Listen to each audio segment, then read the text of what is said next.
What's the best way to get rid of a door-to-door religious salesperson who keeps returning to your home? Answer the door naked. If they are Scientologists, ask them where is Shelley. Jehovah's Witnesses are the easiest. Before you start, can I ask a few questions? Of course. How many people can get into heaven? Excited that you are interested. 1 in 44,000. Cool. And how many members are there today? 8.6. Am ignoring dead members. Your odds of getting into heaven are already terrible. Why would you recruit more competition?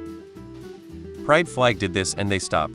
A very long time ago, a few religious people rang the doorbell and jubilantly asked me if I knew Jesus' name. They interrupted me, and my mind was still on whatever, and I said I didn't know he had changed it. For some reason, that ended the conversation. It wasn't a ploy on my part, they just caught me off guard with a question that made no sense. I guess the fact that I took them literally and not in a spiritual way made my house a permanent don't bother. Evidently it's Yahweh now. Say, not interested or GTFO. If that doesn't work, tell them a neighbor you don't like is interested and send the person there. Some of those Bible salespeople are pushy AF. Used to have a lady come door to door when I was a kid. Lady wouldn't take no for an answer.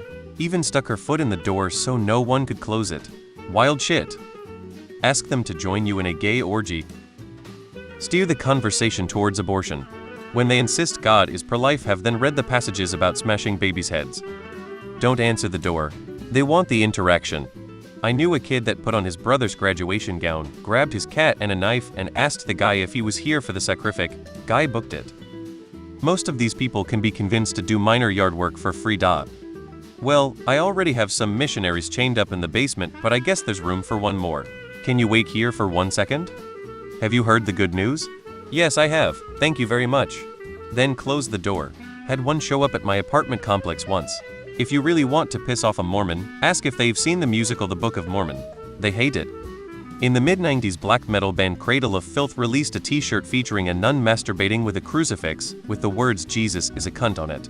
Friend of mine owned that t-shirt, which was odd because he was a super happy dude. Totally lovely, non-confrontational, and loved by pretty much everyone, and absent-mindedly answered the door wearing it to some JHWs, who pretty much instantly turned on their heels and fled. Knowing him, he probably had the biggest, most genuine smile when answering the door. The thought still pops into my head every now and then. Cheers me right up. A woman I worked with told me that one time, when she was really sick from mono, she opened the door all disheveled and sickly looking. The religious people asked if she was on okay. She said no, her whole family was sick with mono. She said the religious people just said sorry to hear that, we come around again when you're better. They stayed away for a year. Guess they really didn't want to get sick. Ask them to explain the best lesson they learned from the Book of Ruth. While they try to remember if that's an actual book, slowly sigh and close the door. I had JW come to my door once. As soon as they started their spiel, I said something to the effect of, I don't want to waste your time. I'm an apostate and have no interest in joining your evil cult, and closed the door. Years later, they are still sending me letters trying to show me the error of my ways. But at least they are too afraid of meeting an apostate to come straight to my door again. Stop answering the door. I was living in Florida in the 1990s and was in my garage with the garage door open cleaning my AK-47. They were very easy to get back then. A couple of Jehovah's Witnesses walked up to my garage and started their spiel.